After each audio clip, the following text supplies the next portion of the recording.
Bonjour à tous, bienvenue sur l'Argus.fr. Alors au moment où beaucoup d'entre vous vont partir au ski et peut-être rouler pour la première fois sur la neige, nous allons vous donner les bons conseils, les bons réflexes. Je suis avec Frédéric, pilote instructeur. Bonjour Bertrand. Bonjour Frédéric. Alors avant de commencer les conseils, on va voir tout de suite quel est l'équipement de notre voiture. Donc ici nous avons des pneus hiver, ils sont facilement reconnaissables, déjà le dessin très prononcé et puis surtout les lamelles que vous voyez sur les dessus des pavés. Alors, ces pneus hiver sont efficaces sur la neige, mais est-ce qu'on doit les monter uniquement pour rouler sur la neige? Mais non, c'est pour ça en fait qu'on parle de pneus hiver, c'est un pneu qui est beaucoup plus efficace qu'un pneu classique en dessous de 7 degrés, que ce soit sec ou sous la pluie. D'accord, et si j'ai un budget un petit peu serré, est-ce que je peux mettre ces pneus hiver uniquement sur l'un des deux essieux de la voiture? Alors la loi ne s'y oppose pas, il faut juste tenir compte du fait que la voiture va être déséquilibrée entre l'essieu qui est équipé et l'essieu qui est équipé de pneus classiques. Qu'en est-il de l'usage des pneus cloutés en France? Alors, les pneus cloutés apportent un gain sur la glace, mais sur la neige n'apportent rien. Donc aujourd'hui, dans 95% des cas, on peut se rendre partout avec des pneus hiver.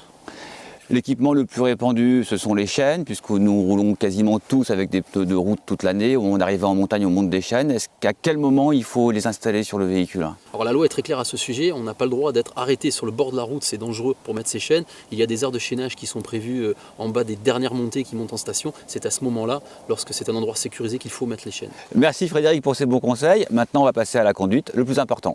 Allons-y.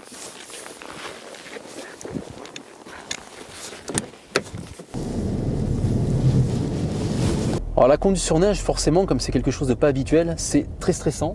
On est forcément crispé, on ne sait pas trop ce qui va se passer, comment va réagir la voiture. La première chose à faire, c'est être détendu. C'est pas parce qu'on serre exagérément le volant que ça va mieux se passer. On va dire que la clé d'une conduite sûre, c'est de regarder loin, c'est d'anticiper.